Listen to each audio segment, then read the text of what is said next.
Assalamualaikum teman-teman. Kita kenalan yuk. Namaku Rosinta Sabella. Aku salah satu mahasiswa pendidikan matematika dari Universitas Alma-Ata. Emailku rosintasabella25@gmail.com. Alamatku ada di Desa Munjul, RT 12, RW 6, Kecamatan Kutasari, Kabupaten Purbalingga. Nah, kenalannya kan udah. Sekarang kita mulai belajar yuk. Oke, sekarang kita masuk ke materinya ya. Di sini kita akan membahas 3 poin. Poin yang pertama ada min, poin yang kedua ada median, dan poin yang ketiga ada modus. Untuk ketiga poin tersebut, kita hanya akan membahas untuk data yang tunggal. Memasuki poin yang pertama, di sini ada min. Untuk memahami apa itu min, mari kita pahami ilustrasi berikut. Sekelompok siswa beranggotakan 3 orang. Guru memberikan tugas untuk membawa tanaman toga untuk pengamatan. Abel membawa 5 tanaman toga, Safa membawa 4 tanaman toga, dan Naila membawa 3 tanaman toga. Jika guru menghendaki jumlah tanaman toga yang diamati masing-masing siswa dalam satu kelompok adalah sama, apa yang akan dilakukan oleh Abel, Safa, dan Naila, dan berapakah jumlah toga masing-masing? Untuk penyelesaian dari ilustrasi tersebut, kita tulis terlebih dahulu apa yang diketahui. Yang diketahui adalah tanaman toga yang dibawa oleh Abel ada 5. Tanaman toga yang dibawa oleh Safa ada 4. Tanaman toga yang dibawa oleh Naila ada 3. Yang ditanyakan adalah apa yang akan dilakukan oleh Abel, Safa, dan Naila, dan berapakah tanaman toga masing-masing? Untuk menjawabnya, langkah pertama yang dilakukan adalah menyamakan jumlah yang dibawa dengan jumlah yang terkecil. Dalam ilustrasi tersebut, jumlah yang terkecil adalah 3. Setelah disamakan dengan jumlah yang terkecil, maka akan menghasilkan sisa, di mana sisa Abel ada 2, sisa Safa ada 1, dan Naila tidak mempunyai sisa. Kemudian, sisa-sisa tersebut dibagi lagi secara rata untuk Abel, Safa, dan Naila sampai tanaman toganya habis.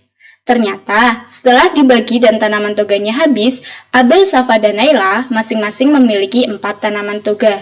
Jadi, Abel, Safa, dan Naila mendapatkan 4 tanaman toga untuk melakukan pengamatan. Dari ilustrasi tersebut, dapat ditarik kesimpulan bahwa min adalah jumlah rata-rata dari sekelompok data. Suatu data kuantitatif yang terdiri dari x1, x2, x3, sampai dengan xn, maka min dari data tersebut dapat dituliskan dengan x bar sama dengan x1 ditambah x2 ditambah x3 sampai dengan xn dibagi dengan n, di mana n adalah banyaknya data. Setelah kita memahami apa itu min, sekarang kita berlanjut untuk memahami apa itu median. Untuk memahami apa itu median, perhatikan ilustrasi berikut. Di sini ada 2 ilustrasi. Ilustrasi yang pertama adalah untuk data ganjil. Dalam suatu ulangan harian matematika, Andi mendapat nilai 8, Cecil mendapat nilai 8,5, Caca mendapat nilai 9, Dion mendapat nilai 7, sedangkan Leon mendapat nilai 7,5. Tentukan nilai siapakah yang berada di tengah.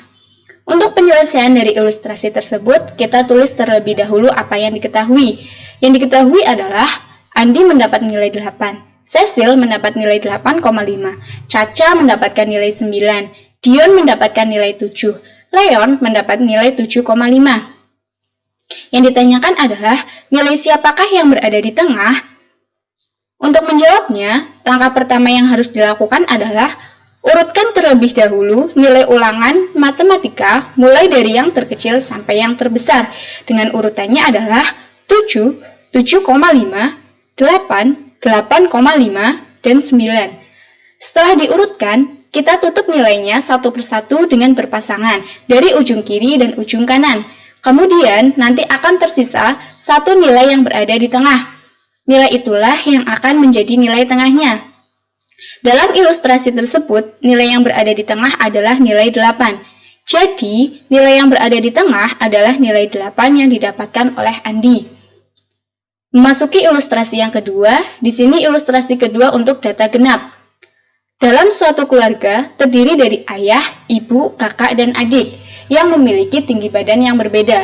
Tinggi badan ayah 170 cm, tinggi badan ibu 155 cm, tinggi badan kakak 165 cm, dan tinggi badan adik 135 cm.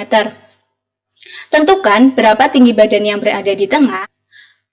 Untuk menyelesaikan ilustrasi tersebut, kita tulis terlebih dahulu apa yang diketahui. Yang diketahui adalah tinggi badan ayah 170 cm, tinggi badan ibu 155 cm, tinggi badan kakak 165 cm, dan tinggi badan adik 135 cm. Yang ditanyakan adalah, tentukan berapa tinggi badan yang berada di tengah.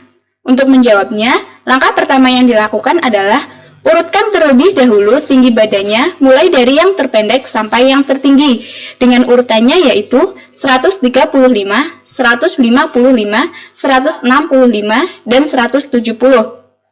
Selanjutnya, tutup satu persatu tinggi badan secara berpasangan dari ujung kanan dan ujung kiri, maka akan didapatkan satu pasangan yang berada di tengah. Dalam ilustrasi tersebut, pasangan yang berada di tengah adalah 155 dan 165. Setelah itu, jumlahkan pasangan yang berada di tengah, kemudian hasilnya dibagi dengan 2. Tinggi badan yang berada di tengah adalah 155 ditambah 165 dibagi dengan 2, sama dengan 320 dibagi dengan 2, sama dengan 160. Jadi, tinggi badan yang berada di tengah adalah 160. Dari ilustrasi tersebut dapat ditarik kesimpulan bahwa median adalah nilai tengah dari suatu data yang telah diurutkan dari data yang terkecil hingga data yang terbesar. Median suatu data yang telah diurutkan x1, x2, x3 sampai dengan xn dengan x1 kurang dari x2 kurang dari x3 kurang dari xn. Median untuk data yang ganjil xn ditambah 1 dibagi dengan 2. Median untuk data yang genap xn per 2 ditambah xn per 2 ditambah 1, dengan n adalah banyaknya data. Setelah kita memahami apa itu median, sekarang kita berlanjut untuk memahami apa itu modus. Untuk memahami apa itu modus, perhatikan ilustrasi berikut. Dalam suatu kelas yang terdiri dari 30 siswa, 10 siswa mengikuti ekstrakurikuler PMR, 5 siswa mengikuti ekstrakurikuler KIR, 7 siswa mengikuti ekstrakurikuler Paskibra, dan 8 siswa mengikuti ekstrakurikuler basket. Ekstrakurikuler apa yang memiliki anggota terbanyak dalam kelas tersebut? Untuk menyelesaikan ilustrasi tersebut, kita tulis terlebih dahulu apa yang diketahui. Yang diketahui adalah jumlah siswa dalam kelas tersebut ada 30 siswa. Siswa yang mengikuti ekstrakurikuler PMR ada 10 siswa. Siswa yang mengikuti ekstrakurikuler KIR ada 5 siswa. Siswa yang mengikuti ekstrakurikuler Paskibra ada 7 siswa. Siswa yang mengikuti ekstrakurikuler basket ada 8 siswa. Dan yang ditanyakan adalah ekstrakurikuler apa yang memiliki anggota terbanyak dalam kelas tersebut? Untuk menjawabnya, kita lihat pada kolom yang diketahui.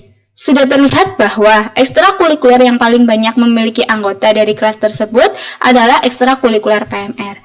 Jadi, ekstrakurikuler yang memiliki anggota paling banyak pada kelas tersebut adalah ekstrakurikuler PMR.